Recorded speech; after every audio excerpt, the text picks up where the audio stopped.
Well, buckle up, Buttercup. It's time to rise and shine, travelers. That's right, straight from the Highly Caffeinated Studio. This is According to Willie B, and I am your host for the next half hour. Now, let me ask you a question. If I could take you on a journey someplace that not only I thought was magical, but I believe it actually is. Now, so follow along with me today because this is the episode that I was telling you about. This is episode two of the three. I want to tell you about Philadelphia. Now, I know some of you keyboard warriors are rolling your eyebrows and you're like, that is not the place I want to go. That is just a big dirty city and I don't want to go there. You would be wrong, as was I. Which I never really thought that because I'd never been there. I didn't know what to expect other than it was this big major city. But friends, let me tell you, Philadelphia or Pennsylvania as a whole was absolutely amazing. But just when I thought that, hey, I really love Pennsylvania, I got into Philadelphia and I wasn't there but a few hours and I was enamored with this city. Now, I'm going to tell you, I'm not a person that likes to stay downtown. Not in the least. I will avoid it like the plague. I don't know. I don't like the one way streets, there's no parking, the list goes on. Anybody that's ever been downtown anywhere, just name the state, you name the city, downtown USA, and it's not a place you really enjoy going. And I've always made sure that I stayed out of downtown if I could help it. But for some reason, some of my research before I went told me that I would be missing out on a lot if I did not stay downtown. Even my wife was shocked when I told her, I said, our hotel is downtown, central downtown at that. And she said, wow, I'm surprised you did that. I said, me too.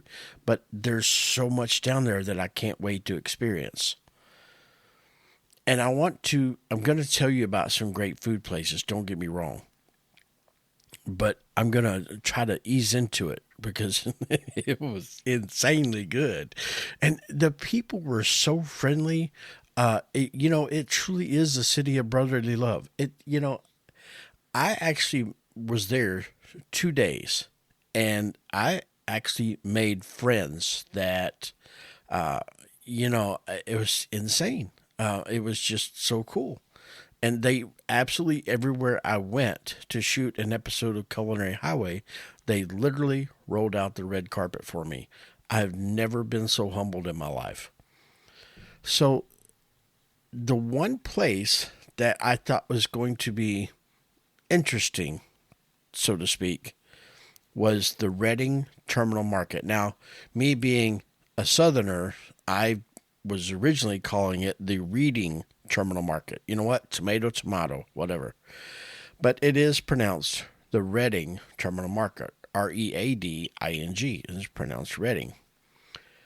Well, however you pronounce it, whatever you call it, it's the most amazing. It's like Disney World for adults. And especially well, let me rephrase that. It's like Disney World for an adult foodie. You walk into this market now, prepare to spend at least a couple hours in this place. It covers I don't know how many city blocks, but they have it marked off almost like in streets, like Avenue A, Avenue D, and all this, and you just walk and it's not that the merchants in there have like little booths. It's like it's a bunch of if you took 100 restaurants or 100 shops and you took away the walls and then you put them all in one. That's I think that's the best description I have for you because I'm trying to give you a sense and if you'll next week, the episode on Reading Terminal Market will come out on Culinary Highway. You have to see the footage of this. I've never seen anything like it in my life. Now, I understand other people have told me that there are a few other cities that have something similar to this. So if you're familiar with it, you know what I'm talking about. If you're not, go Google it and check it out. Because it was every kind of fresh produce, fresh meat, fresh seafood. There were restaurants, there were merchants that had candies and jellies and pies and muffins, and there was places that had breakfast, there was places that had lunch, there was places that had ice cream. There was the Bassett ice cream that's been there since time began. I mean, it was just insane of how much stuff, and it was all displayed in the most eye-catching way. Like there were just for to give you an example, there was just one out of many produce markets in there, and it literally looked like you had just went to the edge of the field in the market. And they weren't just buying produce from every different places and just reselling it.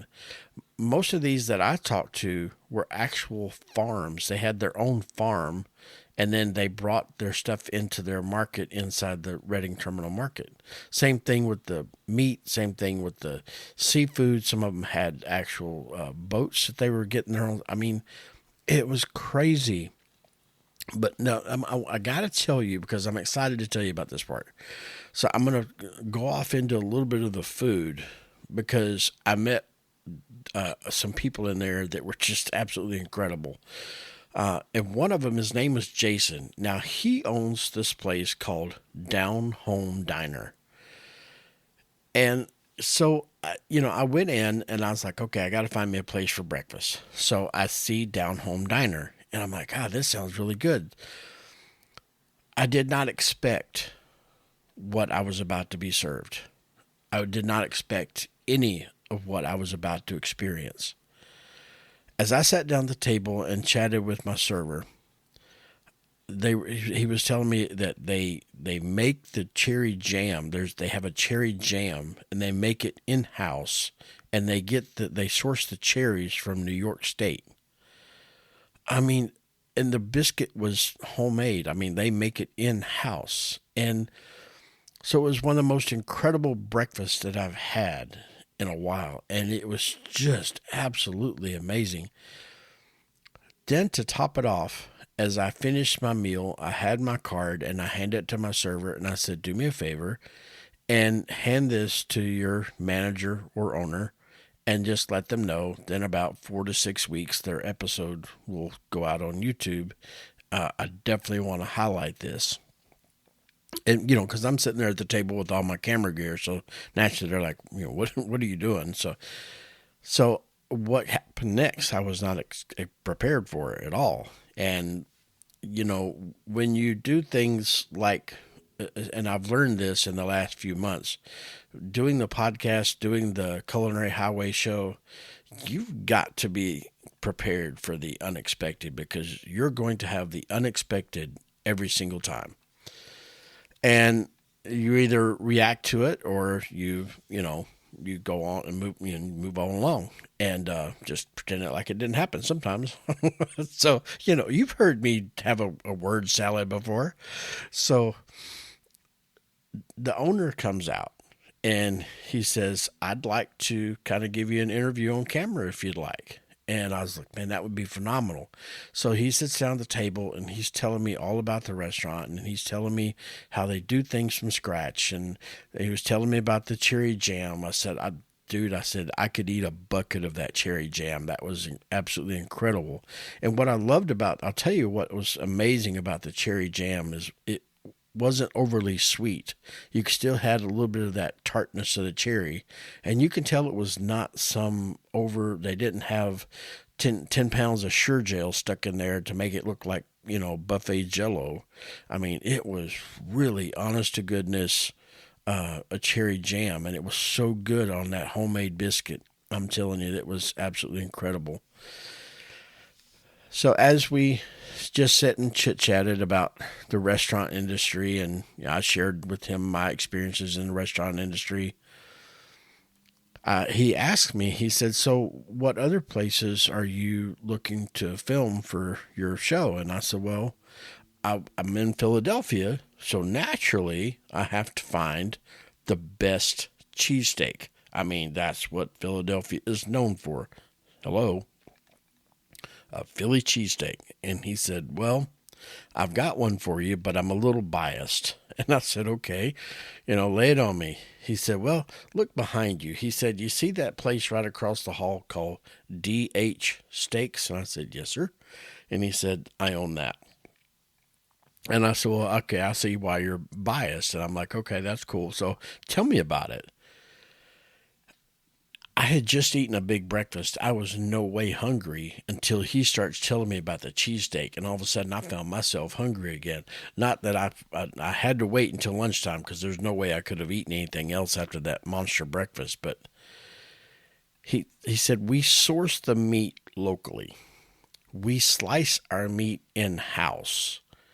He took it a step further. He said, "What do you know about cheesesteaks?" I said, "Well, I know that here in Philadelphia, y'all have the Cheese Whiz, you have the provolone, and you have something new that's just hit the scene not too long ago called Cooper's Sharp."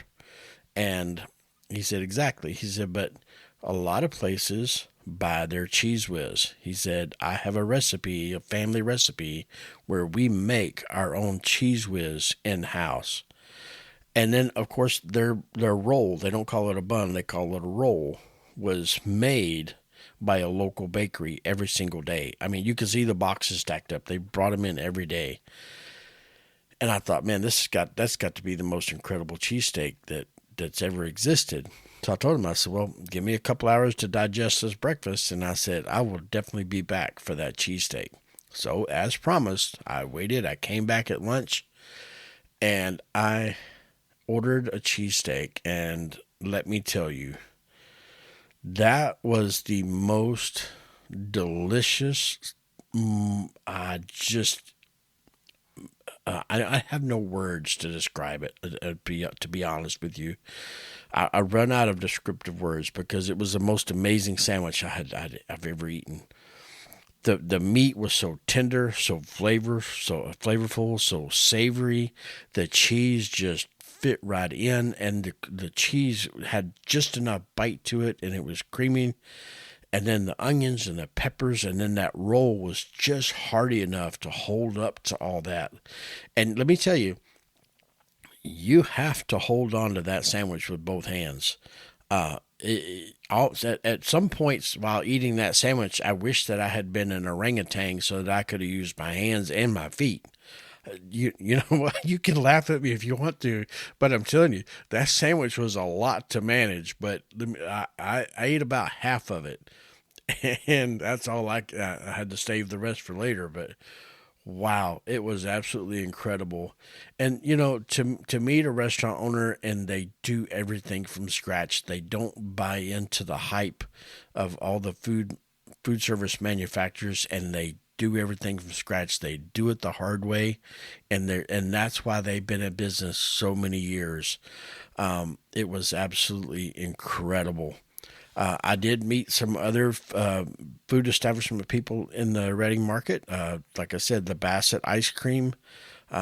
They've been in business for I think 5 or 6 generations. It's insane, and the ice cream was absolutely really good.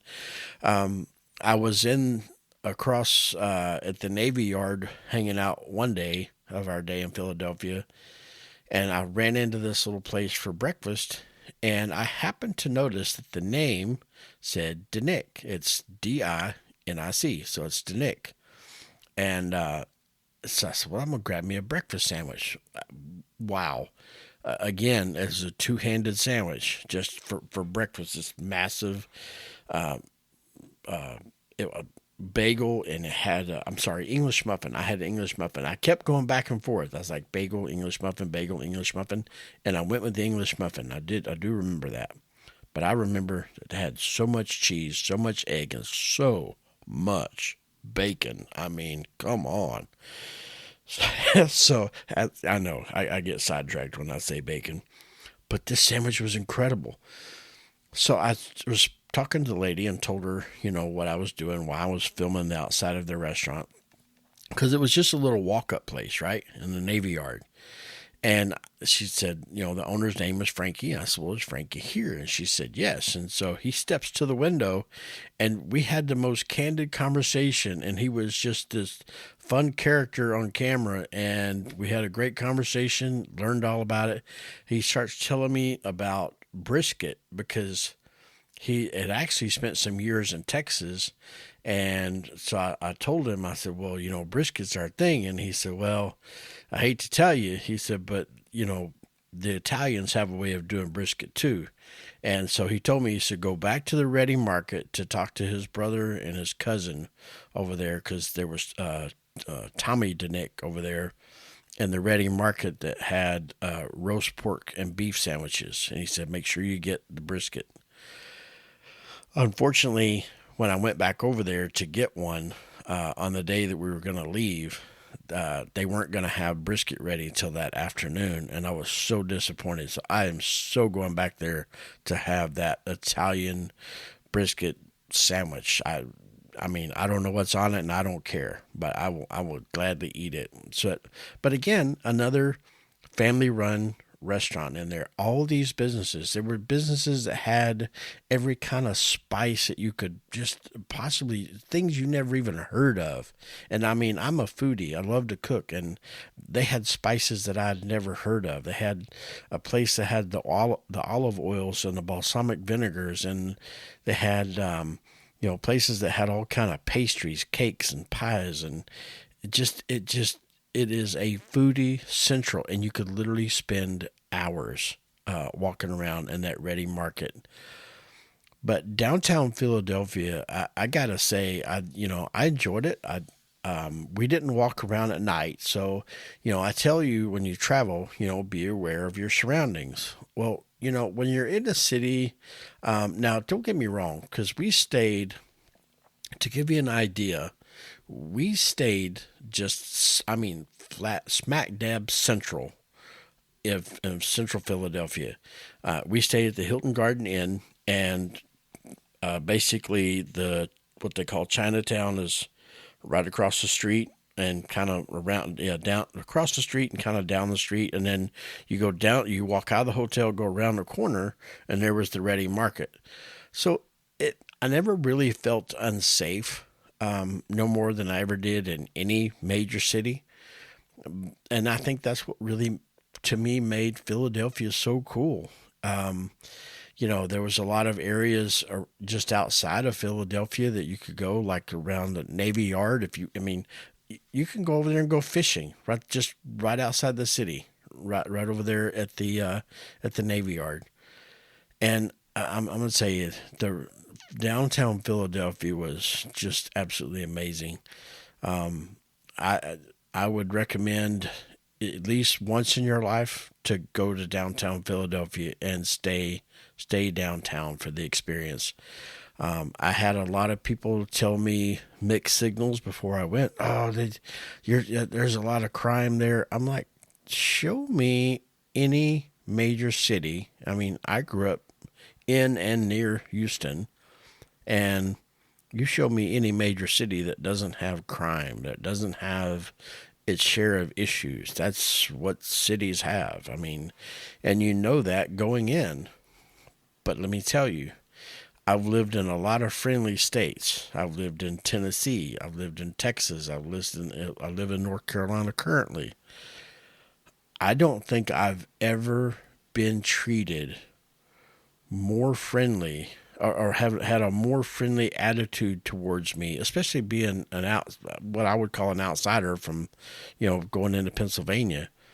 Well, let's just say I'm not a local. But I'm telling you, they made me feel like I wanted to move there tomorrow. I'd met so many great people, felt like I'd actually made some friends with some of them, and it was just an incredible experience. And I'm telling you, I'm going to put it to you this way. If you've been to Philadelphia and you didn't get the same experience that I had, I would love to hear about it. Shoot me an email because I'm going to tell you, it was the most incredible city. Would I go back again? You bet you. I would go right and stay right smack dab in the middle of Philadelphia again and walk the streets and feel comfortable and just absolutely love every single minute of it because everything that I had to eat while I was in Philadelphia was just insanely good. And I think about it. I'm not going to say I dream about it. I don't necessarily dream about food, but that cherry jam and that homemade biscuit, yeah, that stuff dreams are made out of. Let me tell you. But and that cheesesteak sandwich, I mean, come on. But Philadelphia was an absolute incredible city. Don't cut yourself short when you go somewhere and cut out the downtown because sometimes the downtown is where the history is. The downtown is where things are that make that experience of travel. And Philadelphia is absolutely no exception. Just an absolute incredible visit to Philadelphia. I cannot wait to go back. I would love to go back. A matter of fact, I had planned on seeing the Liberty Bell because we were literally 2 blocks away from the Liberty Bell. But because of the way our time ran and everything, I did not get to see the Liberty Bell, and that was a huge disappointment. But I definitely want to go back and check it out because there's so much there. It's unreal. I think you could go. I think you could literally go to Philadelphia or anywhere in Pennsylvania and have a different experience every single time because Philadelphia is absolutely cool. The people are cool. Let me tell you, if you go in the summertime, it's hot, which because I'd met so many people when they found out where I was from, they blame me for the heat. They're like, you know what? We don't normally have this kind of heat. So how much longer are you going to stay here?